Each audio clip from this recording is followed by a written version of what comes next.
বন্ধুগণ নমস্কার। প্রথমেই আপনাদের অনুরোধ করব আপনারা আমার চ্যানেলটি সাবস্ক্রাইব করবেন, ভিডিওটি লাইক ও শেয়ার করবেন। উত্তরপ্রদেশের মহন্ত যোগী আদিত্যনাথ, আসামের মুখ্যমন্ত্রী হেমন্ত বিশ্ব শর্মা, আর এখন 3 নম্বরে পশ্চিমবাংলায় শুভেন্দু অধিকারী, এই তিনজন ভারতে এখন বিশেষত হিন্দু আইকন হিসাবে প্রতিষ্ঠিত হতে চলেছে এবং দেখা যাচ্ছে। কারণ দেখুন, যেভাবে পশ্চিমবাংলায় জয়টা বিজেপি পেয়েছে, এটা বিজেপির সাংগঠনিক ক্ষমতা দক্ষতা অবশ্যই আছে। আরএসএসও অনেক বেশি গ্রাউন্ডে মাটিতে যে কাজ করেছে, বিভিন্ন জায়গায় মানুষকে বুঝিয়েছে, মোবিলাইজ করেছে। কিন্তু সবচেয়ে যে বড় বিষয়টা এখানে বেরিয়ে এসেছে, আমি বিভিন্ন তথ্য এবং বিভিন্ন যে সংবাদ শুনে এবং পর্যালোচনা করে যেটা আমার মনে হয়েছে, it's nothing but A Hindu consolidation.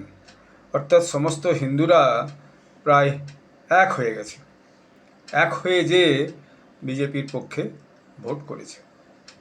এইটা একটা এই বিজেপির জয়ের অন্যতম কারণ।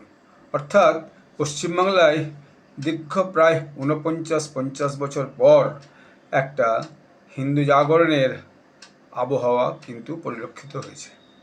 কারণ আমরা জানি 1977 সাল থেকে 2011 সাল পর্যন্ত প্রায় 34-35 বছর বাম শাসন পশ্চিমবঙ্গে কিভাবে একটা পরিস্থিতি তৈরি করেছিল, যার জন্য পশ্চিমবঙ্গ থেকে শিল্প অনেক চলে গেছে এবং মানুষের মধ্যে একটা ভীতির সঞ্চার হয়েছিল।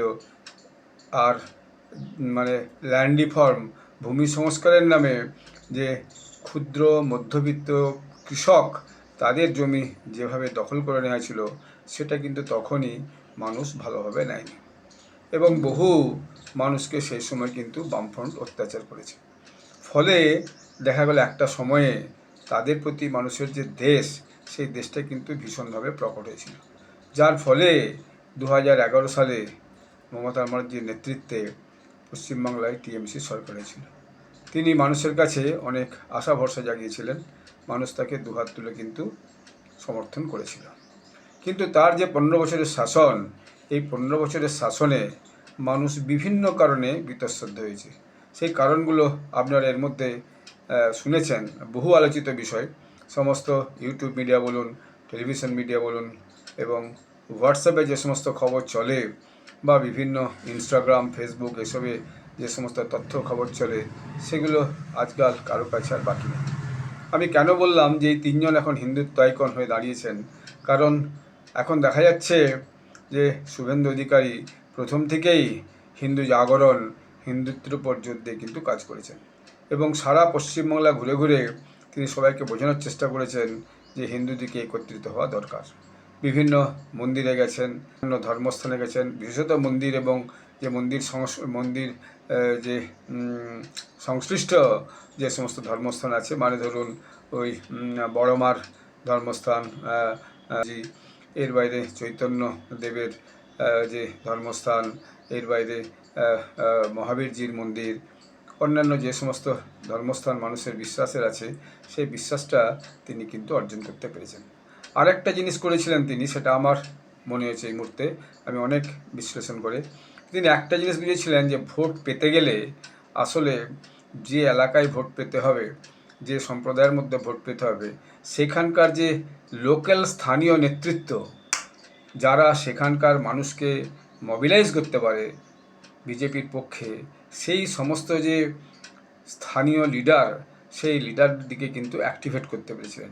এতে যদিও আরএসএস, রাষ্ট্রীয় স্বয়ংসেবক সংঘেরও একটা মস্ত বড় ভূমিকা ছিল। কালকেই কি দেখলাম আমরা যে শপথ গ্রহণের পরেই যেটা শোনা গেল শেষমেশ, যে তিনি ওখানে একটা টেন্ট ছিল মাঠেই, সেই মাঠেই টেন্টের মধ্যে তিনি সম্ভবত মুখ্য সচিব এবং স্বরাষ্ট্র সচিবের সঙ্গে একটা ছোট্ট মিটিং করেছেন। এটা তো কোনো টিভিতে বা মিডিয়াতে বা ফটোতে কিছু আসেনি, কিন্তু আমি একটা বিশ্বস্ত সূত্রে একটা মিডিয়া থেকে এটা জানলাম। দ্বিতীয়ত তারপর তিনি চলে গেছেন রবীন্দ্রনাথের জোড়াসাঁকো জন্মস্থান, যেখানে তিনি যে রবীন্দ্রনাথের যে মূর্তি সেখানে হচ্ছে যে মাল্যার্পণ করেছেন।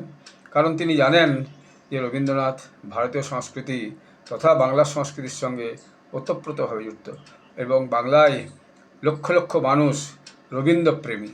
অতএব তাদের কাছে একটা মেসেজ তিনি এটা কিন্তু দিলেন। তারপরে তিনি গেছেন শ্যামাপ্রসাদ মুখার্জির বাড়ি, যিনি এই ভারতীয় জনসংঘের প্রথম প্রতিষ্ঠাতা। সেখানে যেও তিনি একটা তার যে সমর্থক, বিজেপি যে সমর্থক, তাদের কাছে একটা মেসেজ দিলেন যে শ্যামাপ্রসাদ মুখার্জিকে আমি বা আমরা কিন্তু ভুলিনি। অর্থাৎ তাকে সেখানে যে শ্রদ্ধা জ্ঞাপন, এটাও কিন্তু এরই একটা অঙ্গ হিসাবে বলা যায়। এবং তারপরে বিকেলের দিকে দেখা গেল তিনি ভারত সেবাশ্রম সঙ্গে গেছেন, সেখানে যে স্বামীজিদের সঙ্গে কথা বলেছেন, মন্দিরে প্রণাম করেছেন। তার শেষে তিনি কালীঘাট মন্দিরে যে মাথায় করে ডালাই করে সমস্ত পূজা সামগ্রী নিজে সেখানেও পূজা দিয়ে এলেন। অর্থাৎ তিনি বুঝেছেন যে আগামী দিনে হিন্দু ইউনিটি, হিন্দু জনজাগরণ, হিন্দু মহাজাগরণই আগামী দিনে বিজেপির পশ্চিমবঙ্গের ভবিষ্যৎ। সেটাকে আগামী দিনে এগিয়ে নিয়ে যেতে হবে। এই পদক্ষেপগুলো তারই একটা অঙ্গ হিসাবে দেখা যাচ্ছে। আরও আগামী দিনে অনেক কাজকর্ম তার আমরা দেখব, পর্যালোচনা করব, ভালো কাজের প্রশংসা করব এবং আগামী দিনে আপনাদের কাছে এই সমস্ত তথ্য আমি মূলত নিয়ে আসব। আপনারা সকলে ভালো থাকবেন। ধন্যবাদ।